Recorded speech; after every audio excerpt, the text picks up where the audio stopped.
Good morning, New Eden! Today is November 27th, 2022, and this is the Federation Frontline Report.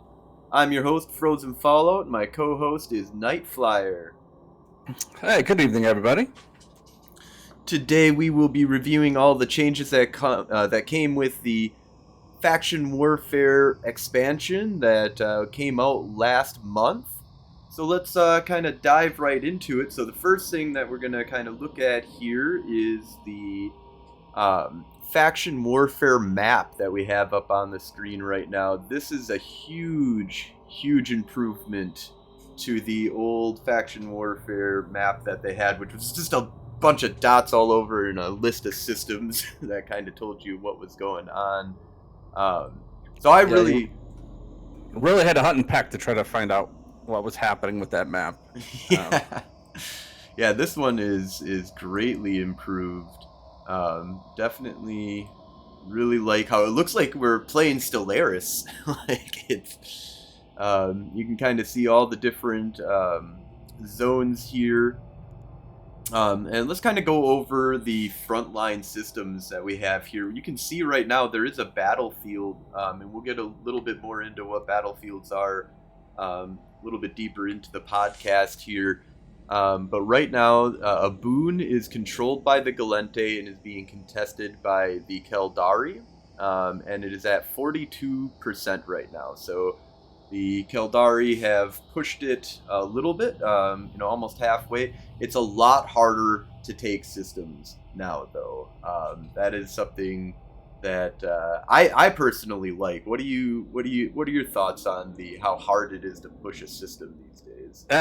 It's good and bad. I wish it was easier for us and harder for them, but it does really kind of bode with the new style of what they've done with Faction Warfare. Some of this changes and stuff they made, which we'll get into.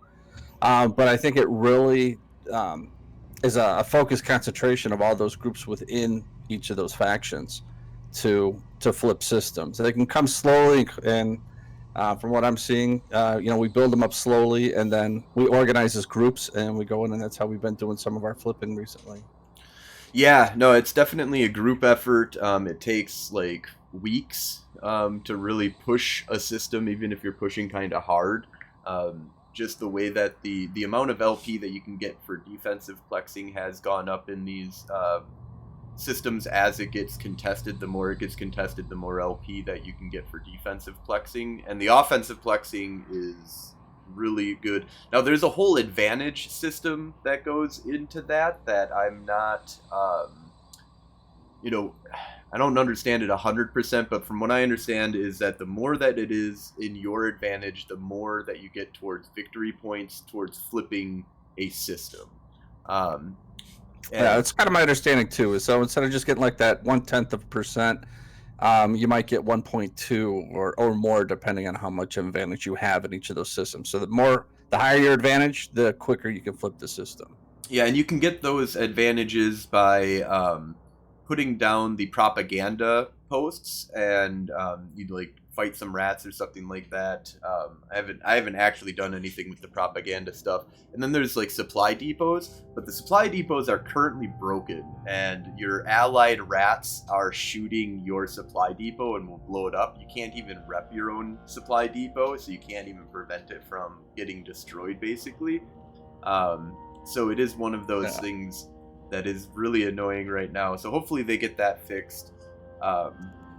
You can also put down a listening post to negate the amount. Yeah, I've been working on trying to do that. Apparently, you're supposed to be able to go out into the other systems, scan down like you would if you were looking for relic or data sites, and find these security, like Caldari security sites. And those are supposed to give you the items you need to try to build those things. I've got a few hours into scanning and running ships through looking for these, and the only one I've actually found is a Gallente one, which I can't even access since I'm in Gallente Militia, so I have to find a Caldari one in Caldari space. Yeah, from my to this date, I have not yet found one. So yeah, so it's like a hacking site that you do, right? Yes. And that's kind of cool. I like that. From my understanding is that those are going to be in the like command. So it wouldn't be on the front line. It's the system right behind the command system. So what are they called here? Let's see if I just hover over command operation systems. So if you go into the enemy command operation systems, I believe that's where you'll find the hacking site. But I haven't done anything with that, and it sounds like it is a lot harder to find those than you would anticipate. So hopefully that gets a spawn bump to them and makes it a little bit easier to go hunt them down. Yeah, that's my hope too. Like, I like doing exploration. I like scanning down sites. I like the mini game. But yeah, I mean, I've bounced around through front lines, through the other systems, and even back in a controlled space. But again, I guess that's just the nature of exploration. Sometimes you find them, sometimes you don't. Yeah. So yeah, let's take a look here. So Aboon, as we said, is at 37.5% contested for the Caldari. So they are contesting that system. Is currently owned by the Gallente. Onasikin, which is right next door, is currently at 95.9% captured by the Gallente. So we will likely be taking that. And that will open up front lines on Pinacasto and Nissawa. So I'm excited for that because I really want Nissawa to fall and be in our control so that we can take Notoris, the shining jewel of Black Rise. That used to be one of our old stomping grounds. Kind of excited to get access back to that system. And that'll be a lot of fun. We just flipped Talonin. That just came over to the Gallente side, and that is one of the systems that will forever be a frontline system for the Gallente unless the Gallente own it. Because this system here that is high sec, Tirajiv, is going to contest that. So even if the Caldari own everything around here, they can't own that high sec system, so it will be always contesting Talonin. But we just picked that up yesterday. We did get dropped on by those who shall not be named, and that was a fun little fuck up on our part that we knew it was kind of. Oh, we knew it was coming. It was telegraphed. Everyone was just waiting. That's what they do. Yeah. And then, so we've got Negamendon, which is controlled by the Gallente. That is at 69.8% contested right now by the Caldari. So Caldari are slowly pushing in and trying to take that system. Hazmajala is about to fall, I would say maybe today or tomorrow. That's at 94.4%. Gallente have a 19% advantage, and there is a battleground currently in that system. And I really like that. Yeah, like you can see these battlegrounds. We're going to talk more about them, but just a thing that I just want to touch base on that is that it's really easy to know where these things are. For anybody that's in faction warfare or has access to the faction warfare maps, I think everybody has access to the faction warfare maps regardless of whether you're in faction warfare or not. So you can just pop this up and kind of see where this is. There is a lot of neutral activity, a lot of pirates like camping the outside of the gate. They get lots of easy kills by doing so. Yeah, they had that Kiki fleet outside the gate last night when we were trying to do the battle in, I think it was Nagamon, wasn't it? Yeah, I believe so. Yeah, they had the Kiki fleet out in front. So, luckily I was already inside. We did. That was before.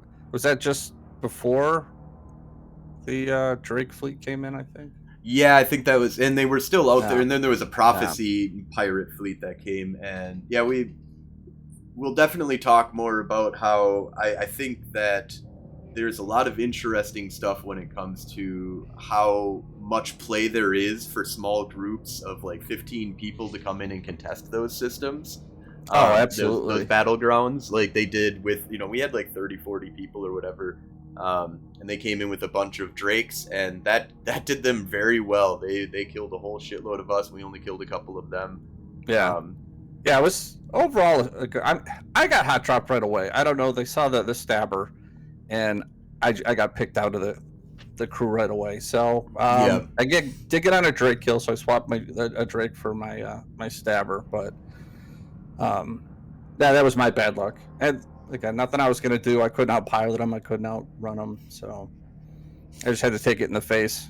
Yeah, that'll Which happen. was good. Fighting is always fun. Yeah.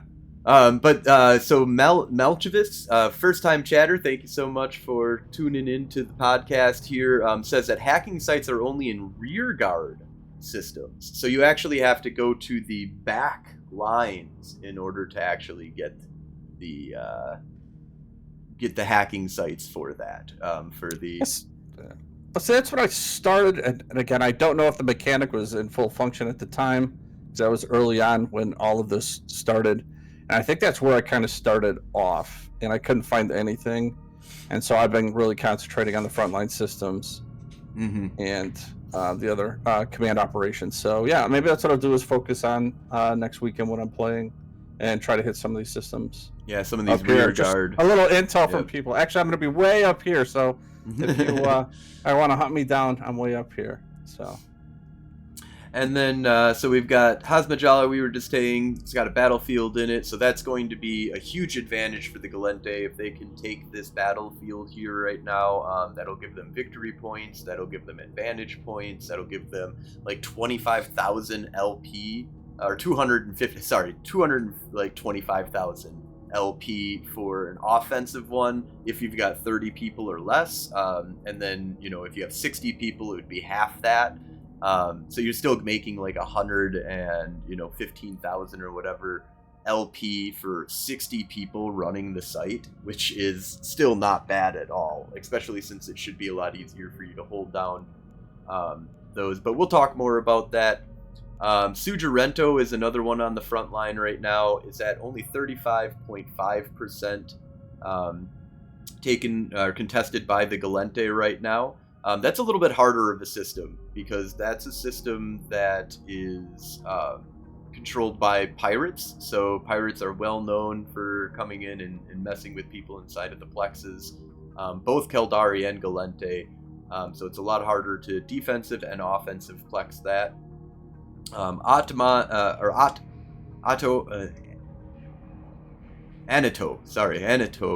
is the new frontline system that got opened up because of Kalinin. That's at 27.5% contested already. Advantages for the Gallente at 11% right now. Nenemelia is currently at 1% contested. Nenemelia is a home of Keldari. If you go into that system, you will see that it is strongly controlled by the Keldari. They have a 44% advantage right now on holding that system. Aldrinete is a Gallente system that is contested right now by the Keldari. That is at 74.9% contested right now, with 13% advantage going to the Keldari. That will probably fall within the coming week or so. I know that the Gallente have been pushing back, but it's been a little bit rough up here. Now, we did take a lot of systems in the back area here, like Old Man Star, Latisteer, Vif, and I know like Jovian and Hevrance. All of that was taken back by the Gallente, so we were concentrating on our back lines, and now we've kind of moved up over here. OICX is heavily contested right now. This will probably fall within the week or so. I know that we're fighting strong to try and keep it, but it is at 85% right now, with an 8% advantage going to the Keldari currently. And you can kind of see here that the Keldari have a bunch of advantage in the system, but the Gallente also have a bunch of advantage in the system, so a net gain of 8% technically is what they have right now. Iha is another stronghold of the Keldari. They are holding that system very strongly. They have a 9% advantage currently, and they have only been contested 4.3%. So these are systems that you can go out, you can get some good amount of fighting that is going on in EHA, and OICX I know definitely has a lot of good fighting. Elperen here is contested because it is connected to a Gallente low-sec system that is not part of the war zone. And one of the big things is that they did get rid of an entire section of the war zone. That was the entire Intaki area used to be in the war zone. It is now out of the war zone. The Gallente have come in and like dominated the area or something. I haven't dug too deep into that, but it looks like Intaki is no longer going to be part of faction warfare. They brought down the amount of systems that the Gallente have by a good little chunk there. We used to have over 100 systems, and now we're well under 100. So it's 62 that are owned by the Caldari, 28 that are owned by the Gallente. So there's only 90 systems in the war zone instead of like 101 or 110 or something like that. Evalon is another system that is on the wars or on the front lines, and that's at 65.2%. Likely not going to be taken before Aldernete will be taken, but we'll see. You know, it's not as what it used to be, where if you had it at like 60, 70, 80%, it's like, oh, that's gonna fall today. Like that's what everybody's gonna rush in and try and, you know, hit as many plexes, because you only get like 0.1% contested per plex now. A little bit more for the bigger plexes, a little bit less for the smaller plexes. But yeah, so that's a good little breakdown there of the war zone. So those are the different frontline systems that we have now. Those are the only, so frontline systems are the only systems that are really going to be flipped. Systems that are in the back line have possibilities of being flipped, as well as the command. So like the rear guard, the back systems can be flipped, but they're slow going. I think you even get less victory points for that, and you get like almost nothing for the LP. The command operation systems, you get a little bit more LP out of that. But I think it's like a baseline of like what it used to be if you had tier 2. And then you get a nice like 50, 60, 75% bonus or something like that for doing them in frontlines tier LP. And I believe that also corresponds over to how much like victory points you get for flipping the system, basically. I think this has been a great change with faction warfare. I think you've kind of got these different levels too. If you are a new player, new to EVE, new to PvP, new to faction warfare, you can come into these backline systems. You can go into the smaller plexes, and you're not going to get outgunned necessarily. I mean, piloting is going to be a thing. So, again, I just think there's kind of a great opportunity for those people who haven't been into faction warfare to get involved and not just get outgunned right off the bat, like many of us had to go through. Yeah, there is a big balance, and we'll talk about that a little bit with the Plex changes that have come, and that'll be a little bit later here. Let's talk real quick about Battlefield, since we do have 2 Battlefields that are currently up and running. Actually, did one of them? No, yeah, so we've got one in a boon. So there's always they're not always, but every 2 hours, the Battlefield will respawn. So once it's been completed, 2 hours after it's been completed, it will come back, and there's always an offensive and a defensive plex. So Aboon is our current defensive plex. Hazmajala is our current offensive plex.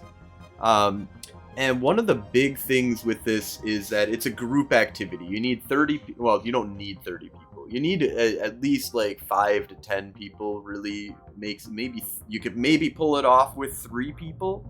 But the LP payout doesn't change until you get above 30 people. There's 3 points that you need to hold down. So you come in, there's different rally points, as they call them, inside of the plex. So you've got one acceleration gate that you go into. You can go into that acceleration gate at 100. I always recommend, if you're going to warp to a battlefield, warp at 100 from some kind of, celestial object that's not obvious. Like the in-gate is probably not the best place to warp at 100 from, but hit up the sun or something else and kind of come in at 100, and you can still activate that acceleration gate, because there is a lot of pirates that are going to be camping that gate more than likely. That's almost consistently, as soon as the battlefield goes up, there is a pirate that comes in and is camping that gate, whether it's just a few people or a huge gang of prophecies like we've seen in the past. And they usually have pretty good tackle systems. Because they're outside of the Plex, they can bring their Tech 2 ships and stuff like that, which is why a lot of the times they like just to sit on the outside and try and catch people. They can bring their Lechisises or Razus for long points or carries, in order to try and get people that are trying to come into the Plex. So if you don't go in with a group, be careful, be aware. It's likely that you'll get caught on the outside when a battlefield has been up for a little while. Now, it's the moment that it pops, you might be able to just warp in, get in without a problem. But there are 3 points that you need to hold on the inside, and there's 3 different rally points. There's a Gallente rally point, a neutral rally point, and a Caldari rally point. So you all don't warp into the same spot. And these are usually about like 100 plus kilometers away from the capture points. And the capture points have a 30-kilometer radius around them. They have Gallente and Caldari rats.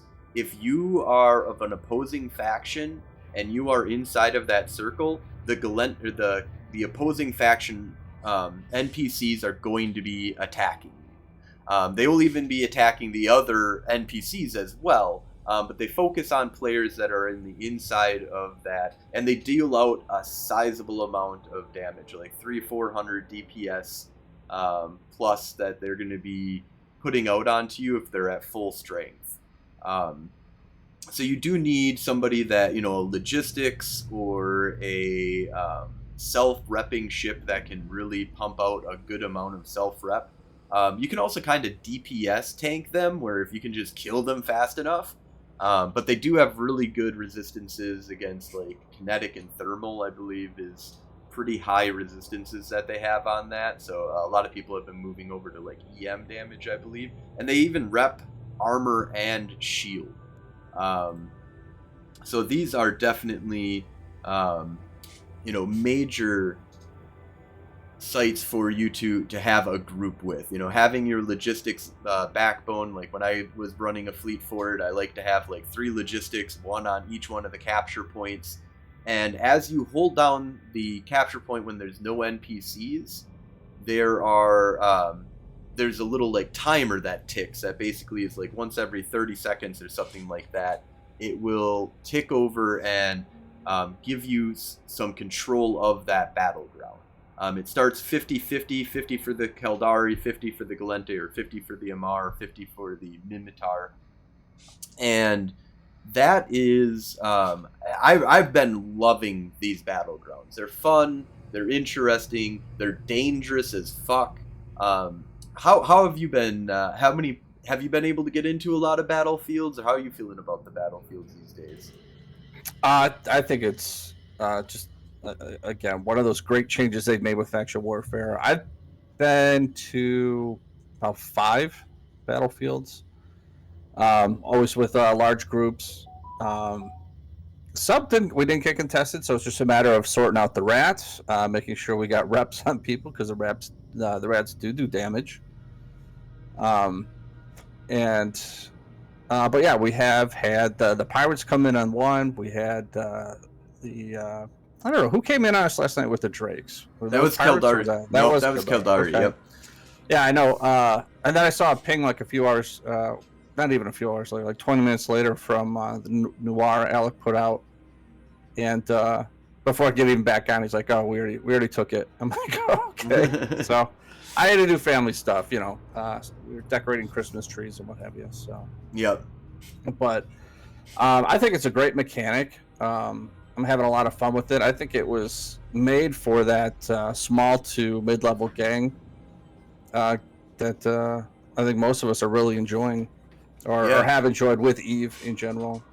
Yeah, I really like the Eat at Joe's sign that basically goes up for it, and that there's a lot of play to be had. I've seen pirates go in with kitey fast ships, and what they'll do is just kind of try and pick people off that'll try out and try and get them. They'll see that there's like only a couple of people that is over at one of the capture points, so they'll fly over there, kill the guy really quick, get the fuck out. It's highly suggested that you have long range abilities like 100+ kilometer for your DPS, because that can help you with fucking with any of the kiters that are out there. I've definitely seen kiters get blown up because they didn't realize that there was a bunch of people that have 100+ kilometer range on their stuff, and it allows you to participate and help with the different capture points. You can be at one capture point. Like if you're in the center capture point, you can help both of the other capture points by having DPS. Now there is some weirdness that you can kind of do right now, where the rats will go outside of the 30-kilometer capture point area, and if you can web them down and hold them down, you can keep them from going back into the capture point if you keep the aggression proper or web them down enough. And then you can just keep one of their battleships or battle cruisers alive and let them stay outside while you're holding, and then you're constantly ticking. But if you kill the rats, they come back after like a minute. Like it is very quick that they come back in and try and recontest that zone. So there is some play to be had. There is concepts and being smart about it can capture a point a lot faster if you're holding those rats out of the capture point. I think they're still working on some of the meta here too, because you are going to get those battle cruisers that from the rat side. So you got to have DPS to take those down, but you also are going to take damage. So if you don't have local reps, you're going to have to bring in something to help keep your guys on the battlefield. So it's trying to find that balance. I've seen we're still kind of working on with some of the groups. I know even with Noir, we're still trying to, what's the best meta? What's the best way to kind of do this? And again, now you just brought up before the long range too. So you kind of have this whole mix of different stuff that you have to coordinate with these sites. So it's not just I can go with one kind of ship and just dominate. You may be able to, but yeah, I think it's going to be that variety that you need to kind of put together to cover different aspects. And then, of course, you've always got the fear of getting dropped on by, the bad guys. So, yep. And again, I've enjoyed the gameplay a lot. I've tried to take part of it the best I could. Real life over the last week, it's been kind of hectic here in the United States with our Turkey Day and all that. Yeah, luckily I was able to get away from doing any family activities this Thanksgiving, so I was able to dedicate a bunch of time to leading some fleets for the Galente and going out having fun, doing some streaming here. I had 3 Turkey Days, so at my wife's side and my side, which was nice. I was joined by a new friend of mine, so I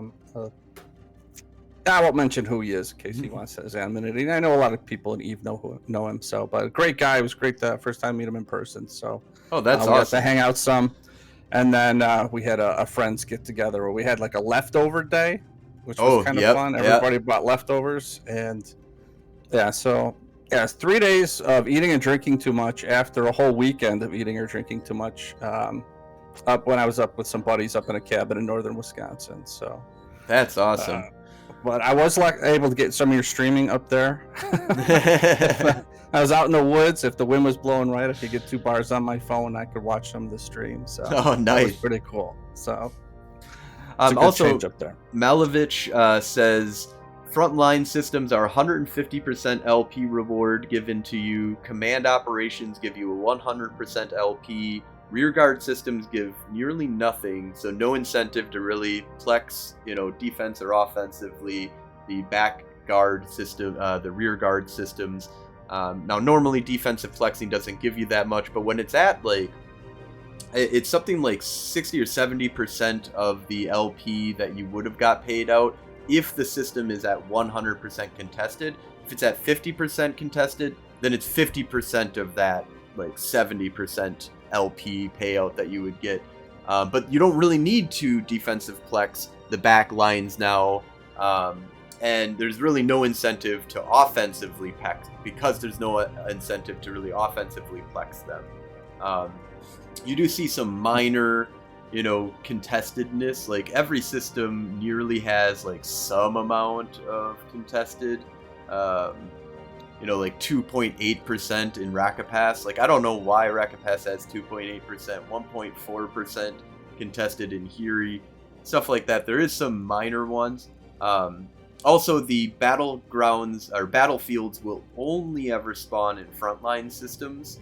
So that's, those are the systems that get pushed. It's really nice to see. Wow, like Sota is at 34.9% contested. Like, what the hell is going on? Why are people offensively flexing? That's just, oh, hey, we found a stable system. Mental. But yeah. I think Tama is 0. I don't think anybody's... Let's see. Tama is stable. Yep. Yeah, Tama's a dangerous ass system. That is a command operation system, though, right now. So you do get 100% payout for plexing there. Another big change, just that something that I thought about, is that the frontline systems, you can, whether it's offense or defense, whether it's owned by the Caldari or owned by the Gallente or Mar or Minmatar, you can dock in all of those systems. Now, they haven't fixed the notification that you get in those systems. So if I go to Sujirento and I dock and I undock, it'll give me this little notification that'll pop up and be like, hey, just to let you know, you'll never be able to dock in this system, until it's been flipped to your side. And it's like, nope, that's not true. So if you do get that notification, don't worry, you will be able to dock back up. The frontline systems, now you get tether if you have a player-owned structure that's there, an upwell structure. But the command operations and the rear guard of the enemy will not allow you to dock in player-owned stations. If you have a ship, you can dock with a pod. You can't dock with a ship, even if it's player-owned, even if it's an upwell structure or the NPC stations. So right now, Tama, we can't dock in any of the system or any of the stations, regardless of whether it's owned by the NPCs or whether it's a player-owned station. So if Sujirento ever does fall, though, or if Kadama ever falls and Tama becomes a frontline system, even if it's owned by the Caldari, we'll be able to dock there. I think that's another really good change that they did. Making it so that frontline systems of the enemy is able to be docked in is really good. Making it so that you can't dock in player-owned stations that are in the rear guard or command operation systems, I think is a good change. It's all about congregating us together and also having a reason to want to own a system. So if, or at least make it a frontline system. These are incentives for us. So like when Notoris becomes a frontline system, I'm going to be super excited because I haven't been able to dock there and I've got tons and tons of stuff that's inside of Notoris. So I'm going to be fighting like hell to try and get that to flip, or at least stay a frontline system and keep Nissawa under our control as soon as we have Nissawa becoming a frontline or controlled by the Gallente. Yeah, I think my alt has one ship in Notoras, so just like a burst, but it's been there for months now, so it just bugs me. And another thing about battlefields is that so far I've only seen Navy battlefields, and we'll talk about this, and this kind of leads into some of the changes that have come to plexes, and there's Navy and there are advanced sites out there. battlefields are only ever Navy sites from what I've been seeing. I'm wondering if they'll ever come out with an advanced battlefield. But the Navy means that even if you, so for the plexes, even if it's a large Navy complex, you can't go into it with an interceptor. So you can't go into it with a worm, even though it's a large. You would think that, oh, it's a large, it allows anything in that's, but it won't allow Tech 2 battleships or whatever into it. But it does allow but a large will allow for a battleship, a battle cruiser, cruisers, destroyers, and frigates. But if it's a Navy one, you can't use the Tech 2 ships in it, or pirate faction ships. So this makes the battlefields a little bit more on you can use T1 Logi, and Navy ships, but it's all about the Navy ships now. So that does keep a lot of the pirates from wanting to come in and dealing with the inside, which is why they sit on the outside quite a bit. They will come in the inside with their kiting ships and stuff like that, but I haven't seen a strong force, because there's no reason for them to stay inside. If they're inside, then people don't want to go inside of it. So they'll stay on the outside. But it does kind of make it a little bit more difficult to have that Tech 2, Guardian fleet setup that allows you to just kind of dominate the inside when you're already in. And I think that this will, this is going to make things like the Drake fleet that came into us last night was a solid fleet. Get some logistics, T1 logistics, a bunch of Drakes and Navy Drakes, and you've got tons of EHP. You can put some E-War on there, and you can come in as a big ball and be able to hit anything within 100 fucking kilometers, and you're gonna have a hard time, unless you're organized, really beating back even 15 of those ships. If you've got 4 or 5 logistics and 5 Drakes, it's going to be hard to break them, and it's going to be something that, if you're organized and you come in on 30 disorganized people, you're just going to watch the disorganized fleet just fall the fuck apart. And a lot of the times it's almost, if you're controlling and trying to hold down a battlefield, it's almost guaranteed you're going to be disorganized. First of all, you're going to have people that are not in your fleet that are going to be there. I think that was probably something that was a detriment to us. I mean, you're doing a good job FCing. I didn't even see their Logi, so the fact when it was over, you're like, yeah, we should have gone after them first. I'm like, I didn't even see them, but I was dead pretty quick. Yeah. But Astarothi and his crew, again, I don't know where or what they were doing during the battle, but it felt like we kind of had our own thing and they were doing their own thing. There wasn't any coordination there, so yeah, that did not help us. They were well organized. The Drake fleet was well organized, and we were not. We were several small fleets doing our own thing. Yep.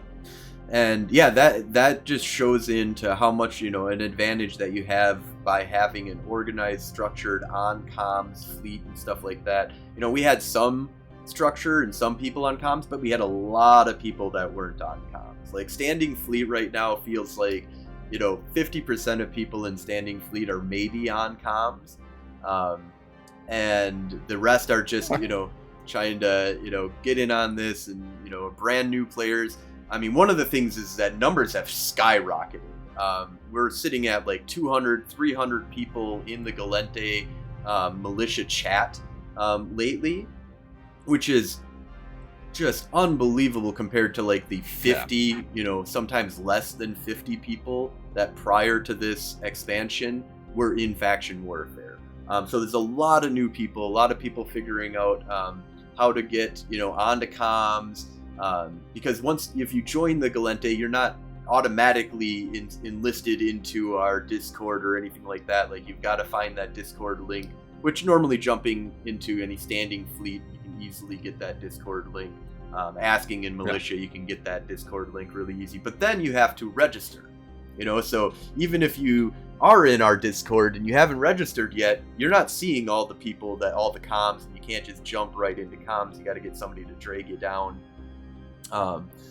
And I believe all the militias basically have this, that they have like a group Discord, militia Discord for them, and they have a register system that's set up for it. So if you're in the faction warfare, it's really easy for you to register on these Discords. I highly suggest, even if you're just being casual and just kind of just wanting to do your own thing, jump into Standing Fleet, get on Standing Fleet comms, because you might have somebody that'd be able to come over and help you out. And the plexing changes have done a lot to help this out. With the 5-person plexing that happens now, there's these sites that give out LP up to 5 people. It's the same amount of LP. If you have 1 person, or if you have 5 people, you'll get the same amount of LP in that system, or in that plex, which is really helping with kind of just random team ups. Like just today, I right as soon as I started streaming, I went over to Sujirento. I started plexing in Sujirento, went into a 5-man plex. There was another Federation Navy Comet, and normally if it's just a 1-man, 1-person plex, I'm not gonna stick around. I don't want to steal their LP, and when somebody comes in on me, I kind of want them to leave because I don't want them taking my LP. And that was kind of the old way. New way of doing things, I kind of don't, even if it's a 1-person plex, I kind of don't mind having friends, because we were sitting in this 5-person plex, just me and another Federation Navy Comet, and in came a Corax, and it was War Target. We locked them on up, blew them apart. Like, hanging with numbers is important, and that has affected faction warfare in general. The idea that being in 5-person fleets or smaller, fleets, or even 10-man fleets and stuff like that, has really improved the team work kind of thing, or teaming up with other people. And there has been some complaints that I've heard on Standing Fleet about how solo is dead. I don't believe that. I haven't personally run into that. I see lots of solo that's still out there.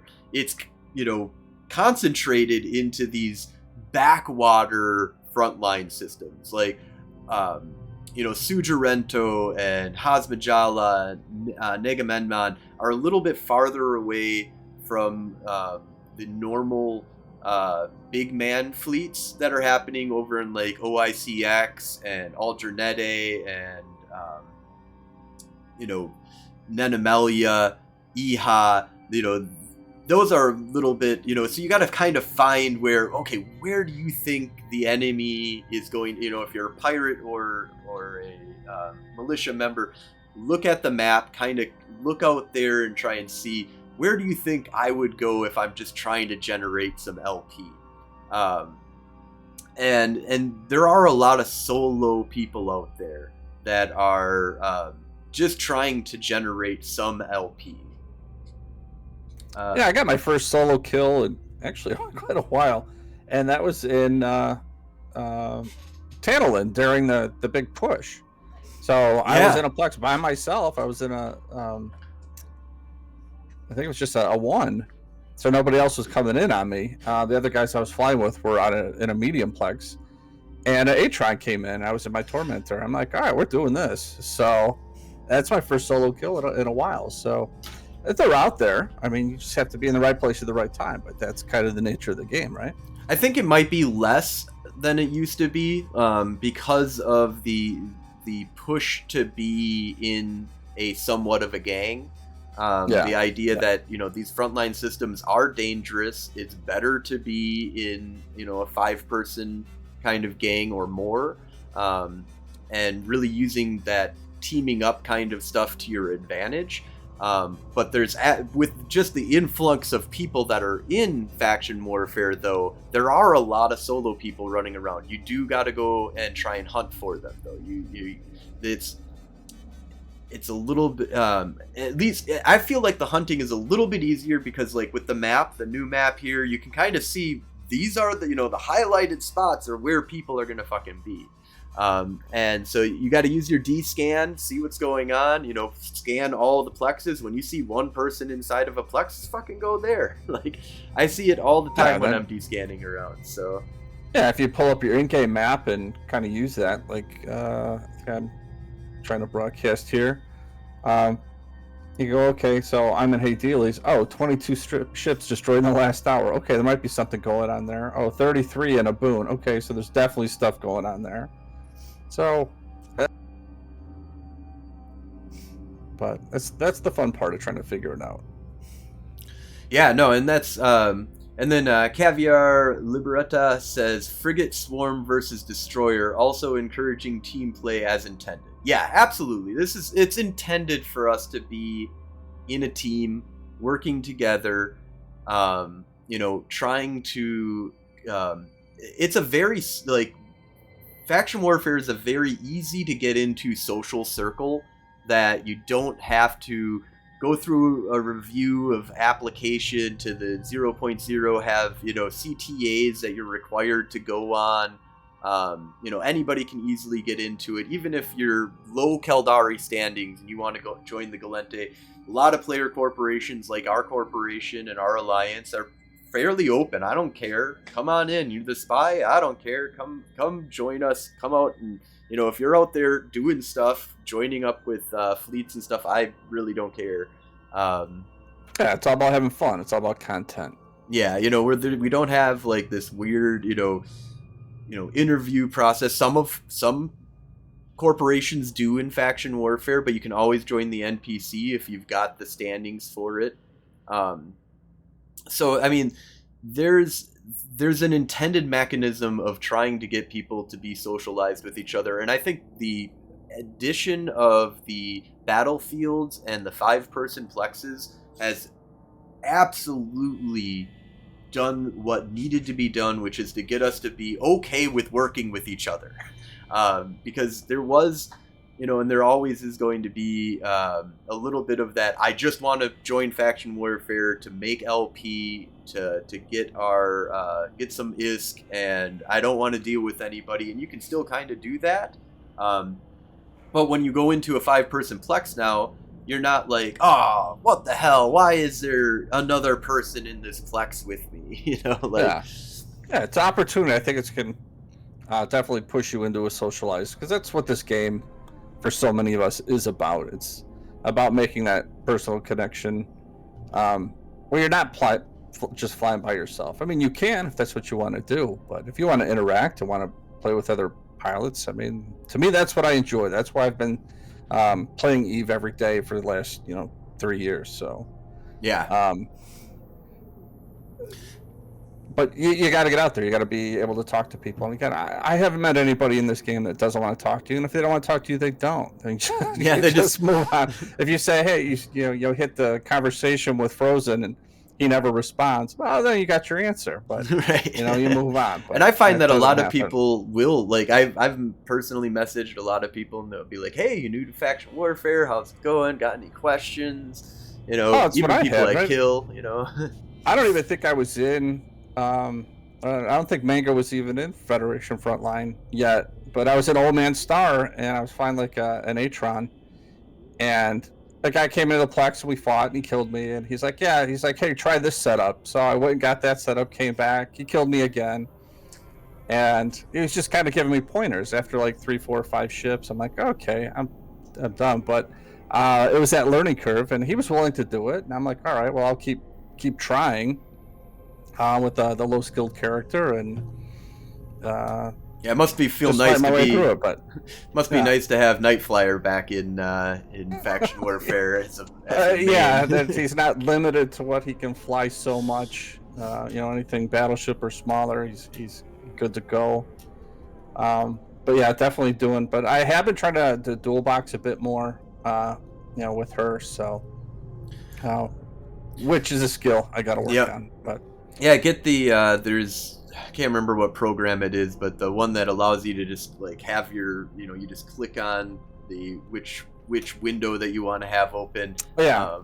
There's I try to remember what the hell it's called, but in any case, there are tools out there to help you. It's not macroing. Make sure you're not doing that. That is against the rules. But there is the ability to hop between your different clients fairly easy. And really, with the boost to having 5-person flexes, it's a good idea to have your alt running around with you. For sure. Mr. Unlucky, who is another streamer who recently joined.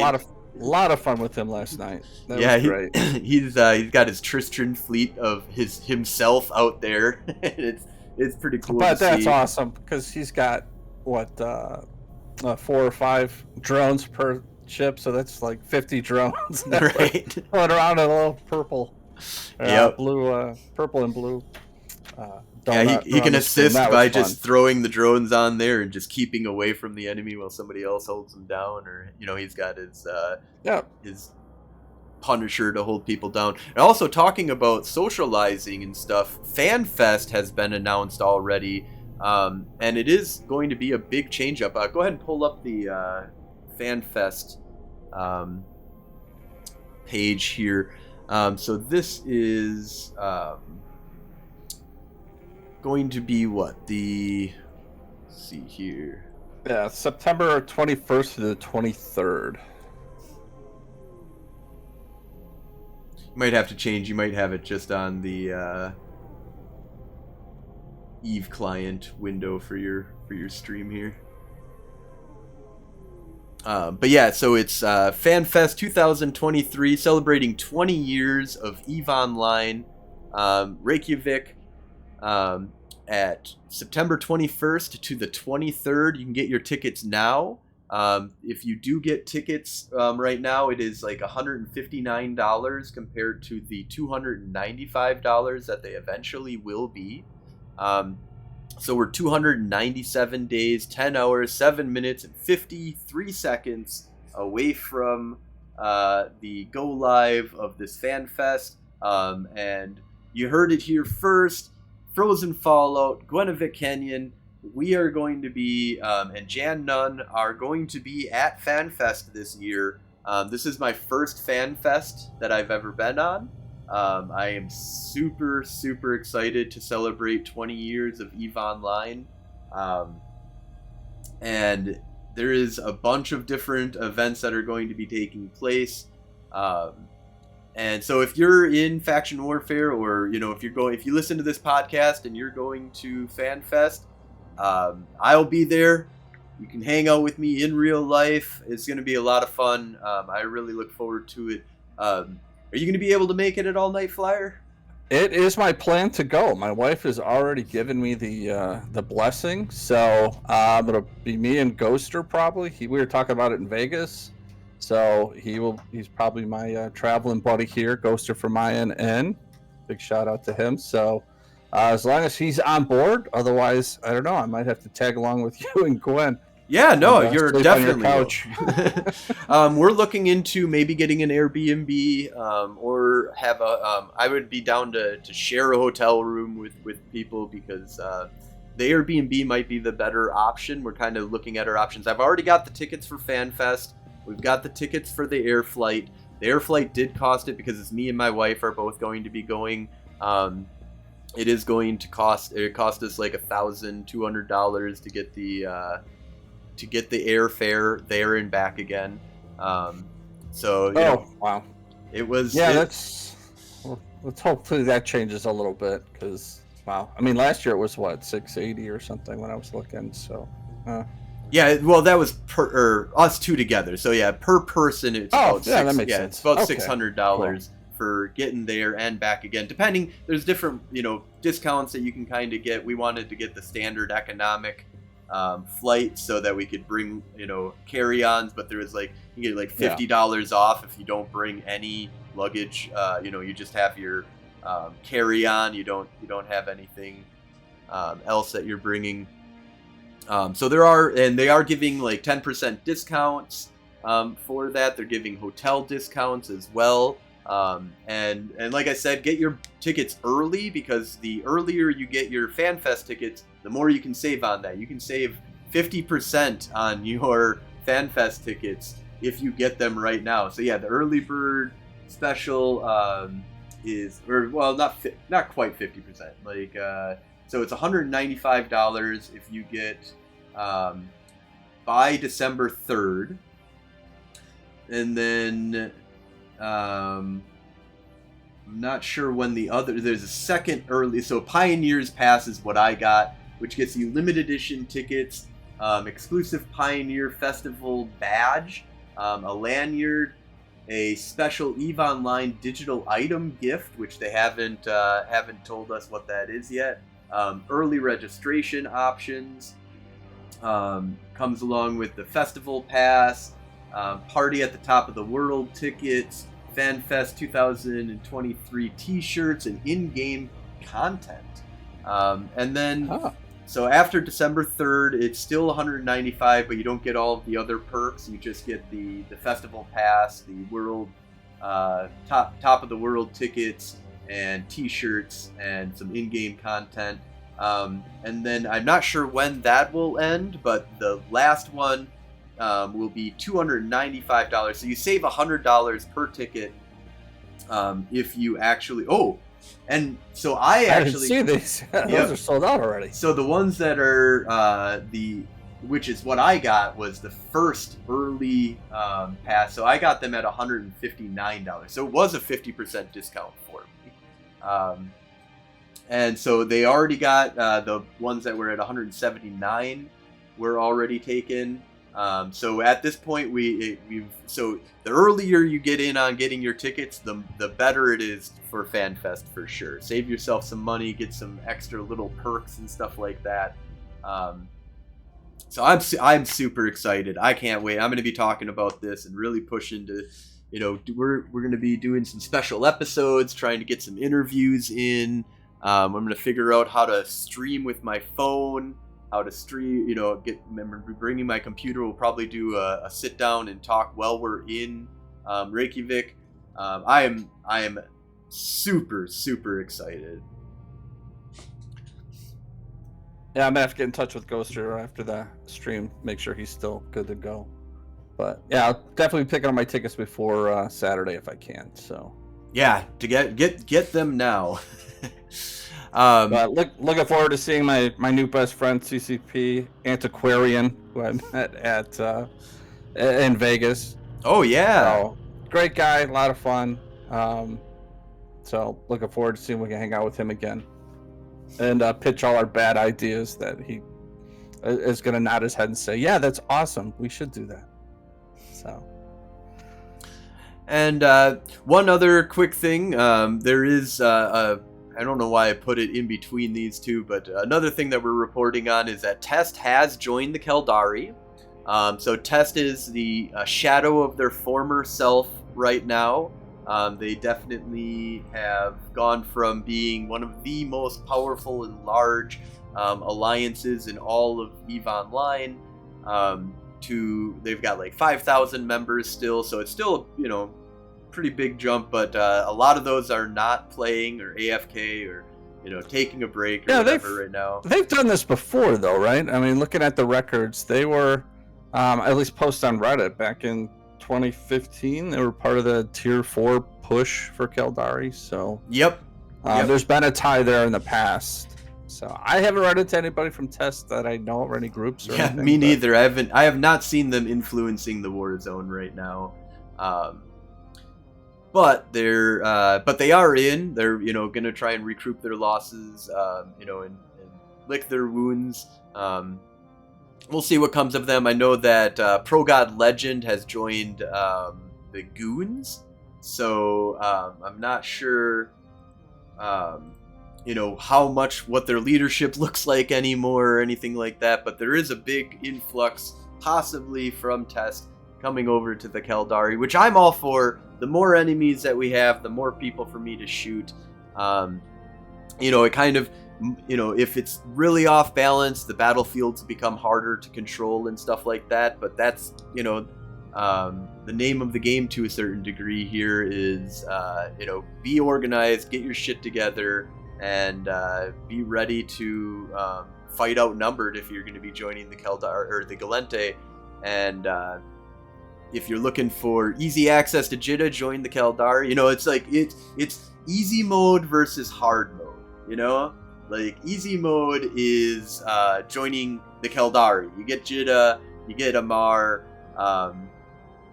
The name sounds familiar. Pro God Legend. Yeah, so Pro God Legend is well known for his declaration of taking Delve by winter a couple years ago, when the big war was happening between Pam Fam and the Goonswarm.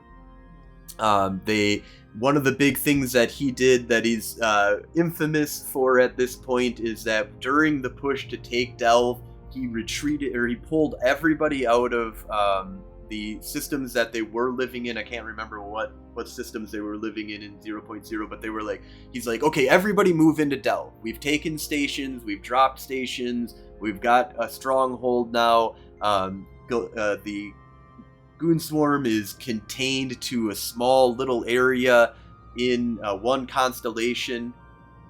And what ended up happening was, as they were assaulting that small constellation and failing, and he was telling everybody to move on in, he was also secretly moving everybody out and being like, actually, let's abandon stations and get the fuck out of here, because they couldn't hold down the goons and kick them out of that constellation.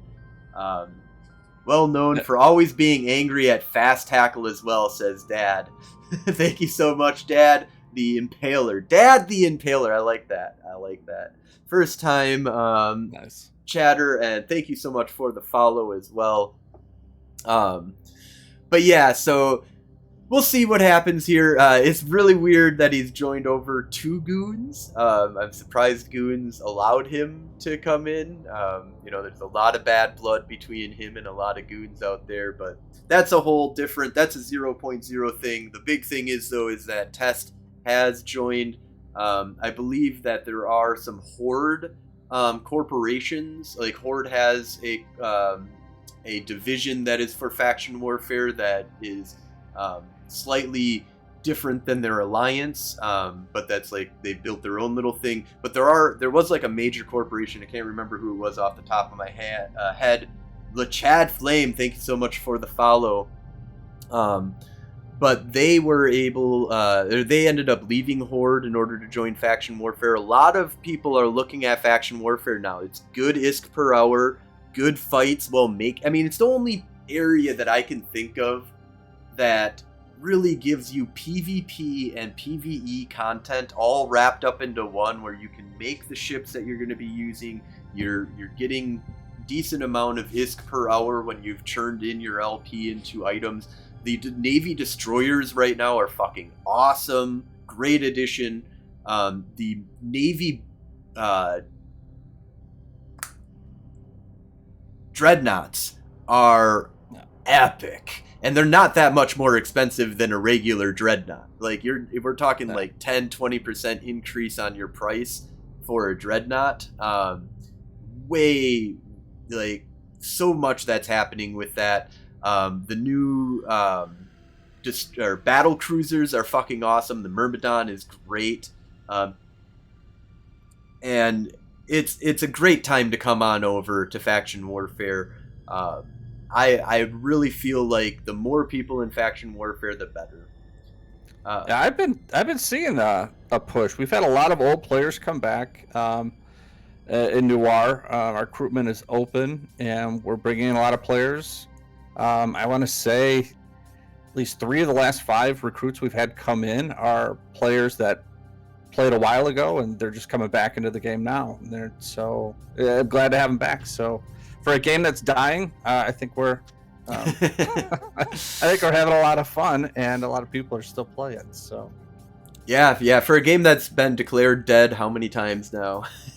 Since 2003. Yeah, since it began. So, there was a slump, definitely in the last year. The price increase definitely hurt quite a bit, I think. But I think it hurt a lot of alts more than from at least what the bitching that I see on Reddit is. A lot of people, I used to have 20 alts and now I only have one, or I've completely unsubbed from the game with my 20 alts. But I feel like there's a lot of it is the alts have been hurt, but there is a discount for that. There's a lot of discounts out there to get basically the old, it seems like they kind of did it so that they could do a lot of discounting to increase the price, but give discounts and stuff like that. Well, that was my hope. The more, I was hoping as one of the more alts you have, the less you're paying per alt would have been a great facet. But I've got 5 characters altogether. I'm thinking of thinning it down to maybe 3, but... Yeah, I've been holding at 2, just for the last, I don't know, well, I've got 5-10 years. I've got my main. I've got Night Flyer, who's my all around. Then I've got my marketing. She does all my marketing and shipping, so she does the jump rating and stuff. And then I've got Mango, who I started up as Faction Warfare, and I'm not gonna get rid of her because I like her. Yeah. But the other 2, like I said, was Triglavian Hunter, and I'm not doing that anymore. And then another account I just started up, and he's doing really nothing. He's an Imitar. He's doing some faction running. I was gonna do some Abyssal stuff with him. I never really got into that. And Abyssal is always dangerous for me because of the internet connection. Yeah, I don't know. So now he's sitting there. I was thinking of maybe cutting him loose, but yeah, Caviar says Tess could be using Faction Warfare as a recruiting and training PvP training ground. Just a thought, like a recruiting tool, which is that's a good thing. No, it's a legitimate, good way of recruiting people and getting people up. I think that they're definitely do that. I don't know if they're gonna, if they've made a declaration that they're staying or anything. Dad the Impaler says that'd be a strange place to recruit for Null. So that, it's a start kind of thing, but yeah. Caviar says Dad the Impaler also says, if that's what you mean. Caviar says, cast a large enough net and you'll find a suitable fish. Very true. And it is, Faction Warfare and low-sec in general is very, very different. Very different than 0.0. So I do agree that is definitely going to be harder for them to pull out a Faction Warfare with all of those people. Since it's a very different beast, and since Faction Warfare really teaches you to make money while you're looking to fight, 0.0 teaches you to specifically do one or the other. You're going to be either ratting and you're going to run from every fucking thing that comes your way. You don't even want to rat when there's just one person in system that's a neutral. And then if you're doing PvP, you're probably not going to make any fucking money whatsoever. That's not your objective. That's not what you're trying to do. Maybe if you do some looting of the fields and stuff like that, you might be able to pull off getting some money. But the focus is PvP, or focus is going to be on PvE. Faction Warfare says, fuck that, do both. So Granth, thank you so much for the follow. I love looting, by the way. Looting wrecks and stuff is still one of my favorite parts of the game. Whether it's rats or other ships, I love it. And that is my Mimitar alt. That is what he was skilled up in, because I figured I could PvP or PvE sites and that he could come and salvage behind me in the Noctis. So that was his spot, and since I got in the Faction Warfare, I've been doing that. But I'm trying to figure out a way that I can kind of work him into the fleets. To just sit back and collect wrecks. So we'll see. So let's go ahead and take a look at, because I haven't dug into this and I haven't read the story, would you mind, Nightflyer, giving us a read through of what the fuck is going on with the Caldari state and taking control of a syndicate constellation? Well, that's pretty what's summing it up for me from this article. And this is some of the Eve lore coming back. And again, I was actually hoping Astarothi would have had something out already, but I know he's been out flying and playing, so His video might be behind. But bottom line is the Caldari state has moved into the DS M4Q constellation, which is an Intaki Syndicate system. And for those of you who don't know where that is...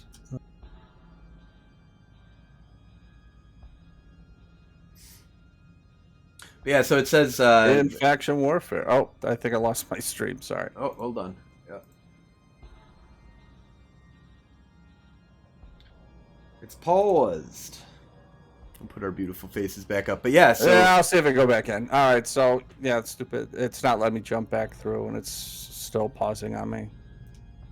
Yeah, not a problem. But yeah, so basically, from what I'm hearing is that the Caldari have moved in force.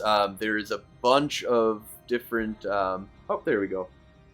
Let's see. Yeah, I'll leave this up. But this would move the... And we were just talking about the whole nullsec. This is a whole nullsec system. So, if this is going to pull Caldari into the nullsec system... If this is going to be one of their things where their next objective is to build another gate or something into that system, this may be the kind of introduction of nullsec into faction warfare that we've been talking about since the inception of the changes to faction warfare, and trying to pull in some of these 0.0 groups into these fights and these battles. So this might be the start of what we see. And this was, and I was talking to you earlier, I still can't place it. But this syndicate out here, I think I'm talking on my ass, but there was something that came out in one of the prisoner breaks, and they were talking about something of the Phoenix, something with the Phoenix. It was part of that whole prison break where they were stealing, where they stole the blueprints, which now we know led to a lot of the Dread ship, Navy Dread developments. And something referring to the Phoenix popped up, and I remember doing the intel, and it took me to this system, and I had to discard it because I couldn't. The lore wasn't there yet. Well, now the lore is here, where now Caldari, where all the prisoners escaped from, are now in this system. So here's the lore coming back around in full circle again. But this would open up them, Caldari, to our back line, so it would give them an avenue through our back door, as it were. Into faction warfare space through nullsec. So this is really curious to see how this develops.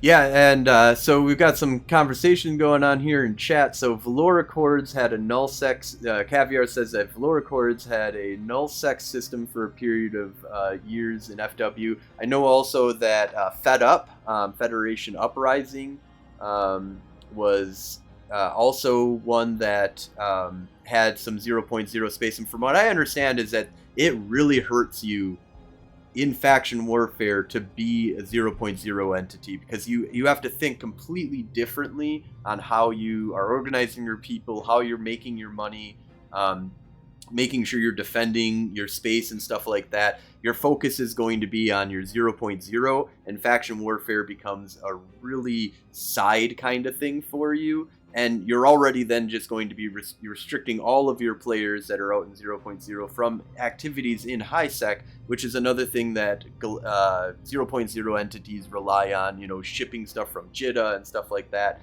Now, the same thing, you can use alts outside of your alliance, which a lot of people do. But I have not seen any successful experiments on that. Both Valor Accords and Federation Uprising were pushed out of 0.0 or had to drop faction warfare while they were focusing it, or just not really caring about faction warfare while they were doing 0.0 stuff. And Daddy the Impaler says, Gal Millistant, didn't they only hold that under the good graces of Goonswarm? Not sure about that. I know that Federation Uprising ended up on PamFam side, I want to say, during the Great War recently. Grandith says, I stopped playing when you needed 5 alts to effectively do anything in the game. Have changes allowed players to just have one character to be effective? I would say it depends on what you're doing. There's always been an area for one character. The faction warfare definitely allows you to do a lot with just one character. If you have one, I think one account is the thing though for faction warfare, because you want to make an alt even if it's just on the same account. You don't need to have a secondary account, but you want a hauler and then you want your FW guy. FW really allows for you to like get in, make a bunch of money and stuff like that, but it's going to restrict you from going to Jitta and stuff. So having a hauler alt that can bring your shit in is really nice. But you can still just go to Dodixie, you know. But it also depends on what corporation you get into. You get into a good corporation, you know, Noir has their own shipping guys that you can communicate with. Say, hey, can you grab these ships for me? They have been suitcasing a lot of ships out to certain spots. So instead of SRPing when you lose a ship, you have a hangar. You just go to the hangar and you grab a ship. So again, that's just one corporation. There's a lot of corporations out there. Yeah, there is a lot of people are willing to grab stuff for you. So all depends on what you want to do with the game is what it's going to come down to. But yes, you can play with one. It is more convenient to have multiple. But it's a convenience thing, especially for faction warfare. If you use, you know, your corporations or alliances, you know, logistics in order to get shit in for you, or even just work with different, you know, Red Frog and shit like that, Black Frog in order to get your shit in, you can definitely play with just one character in faction warfare. Like if you join Federation Frontline, Golden Age Stories, we will help you move in anything you want. You know, we've got the ability to move in shit for you. We're a little less organized on that. It's just me and Gwen that'll help you move in shit for you.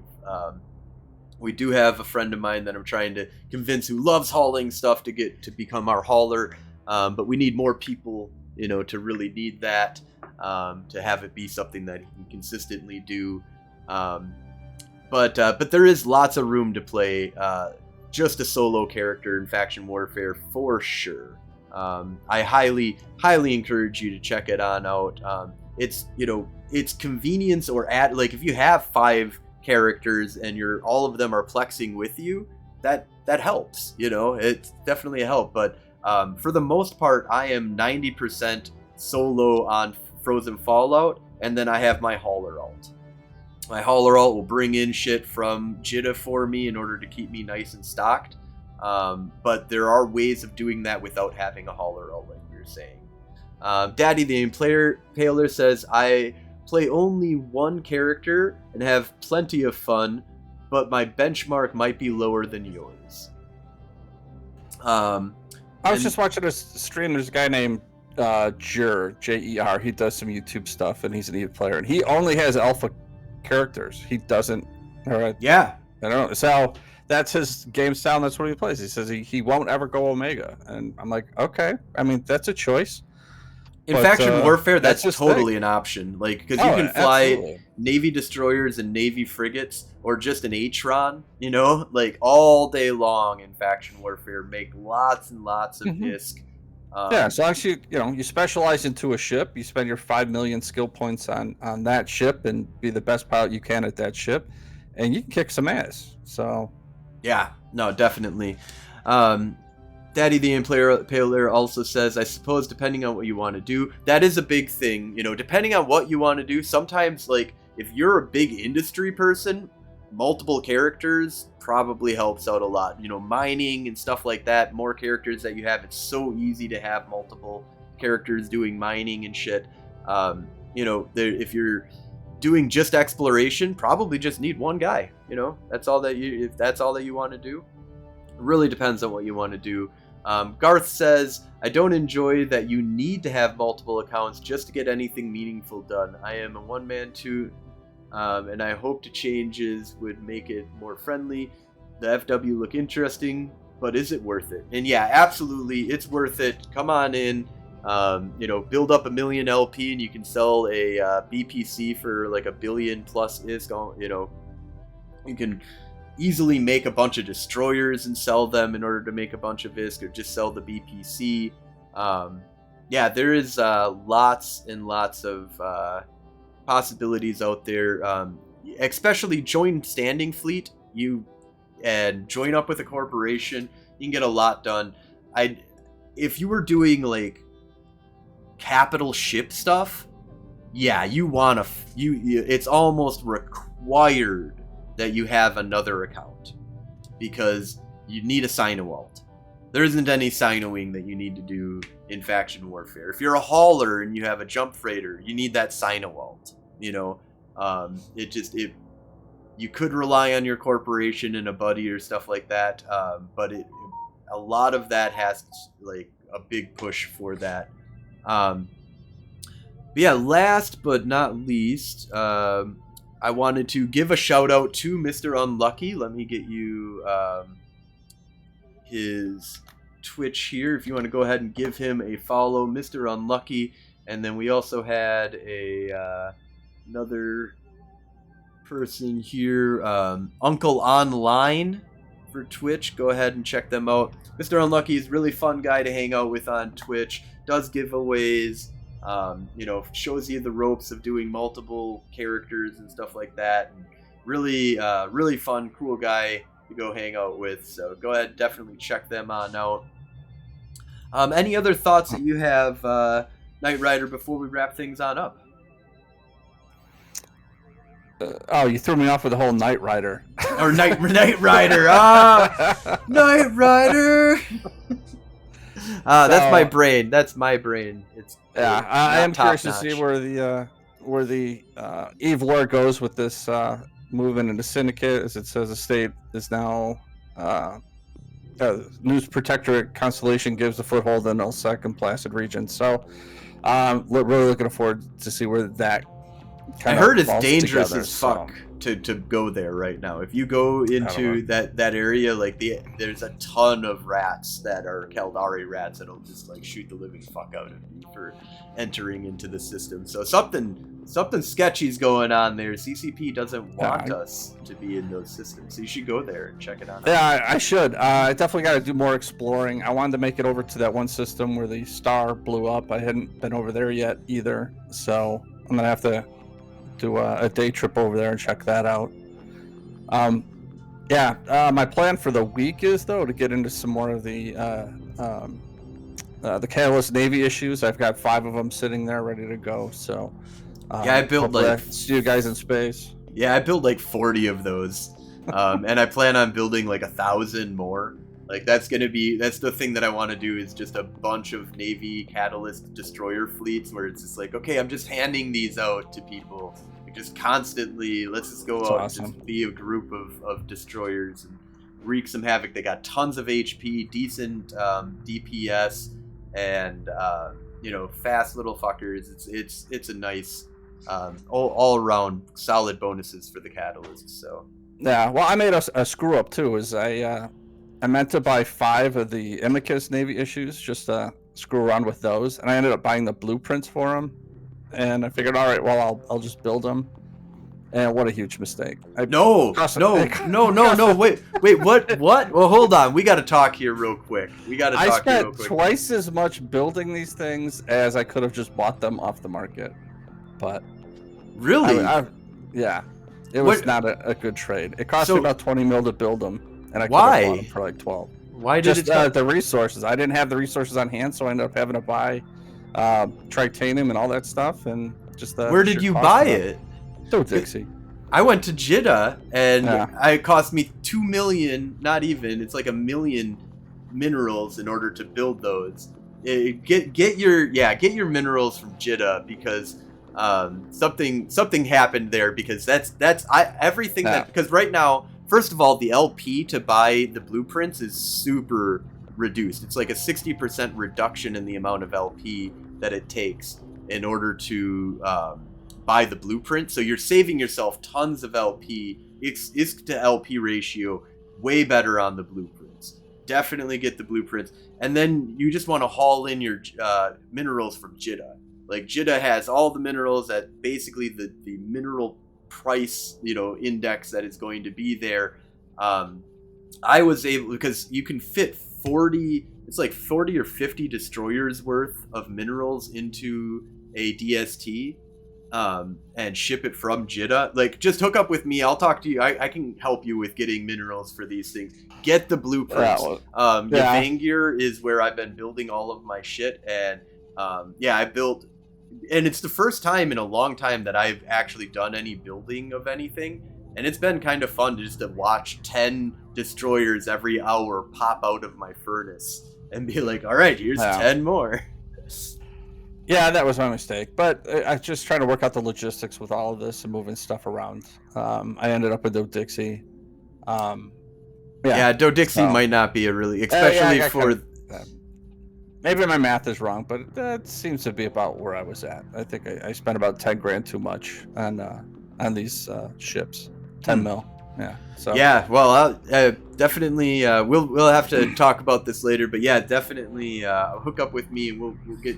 I have tons of minerals right now. I built a Dominic's Navy issue. I built a Myrmidon Navy issue. I built 2 Myrmidon Navy issues, like 4 Executor Navy issues, like 50 destroyers, and like 50 of the Navy Comets, all for nothing, basically. Like, all of that was just super, super cheap for me to do. So anyways, let's go ahead and wrap this on up. We are going a little bit over, but we had lots to talk about with this great expansion that came out. I think major success. Way to go, CCP. I see numbers have been rising since the release. There is a little bit of that free Omega time that kind of came out.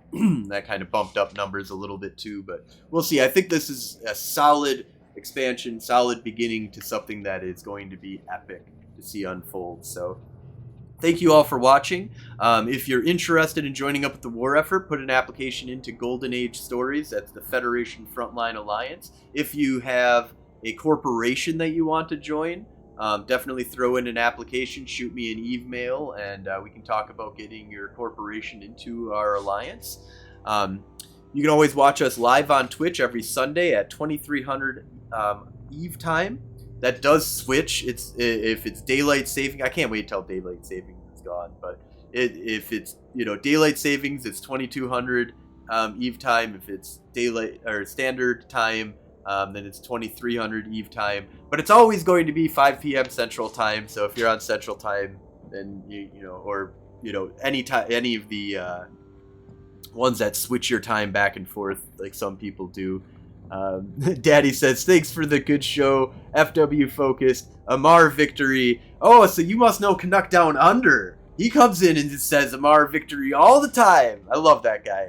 And thank you guys for watching.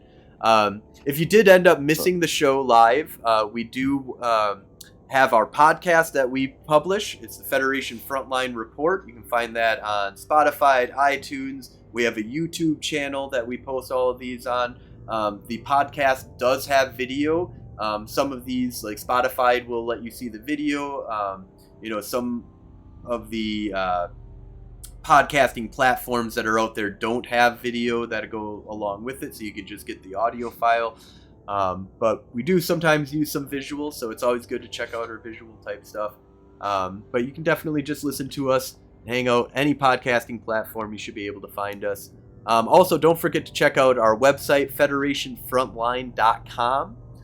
For more information on our alliance. You can also get all of our podcast episodes are on there, our Twitch is on there, and a bunch of information and stuff on EVE Online and a lot of our friends that we've interviewed over the years and stuff like that. So, and if you have news that you want to talk about on the show or be a guest, or if you have an after action report, whatever kind of stories that you want to tell us, go ahead and shoot an email over to Frozen Fallout in-game. We'd love to hear your stories and talk about them on the show. We'd love to have you guys come on as a guest as well. So thank you all for watching and have a great night. Night, everybody.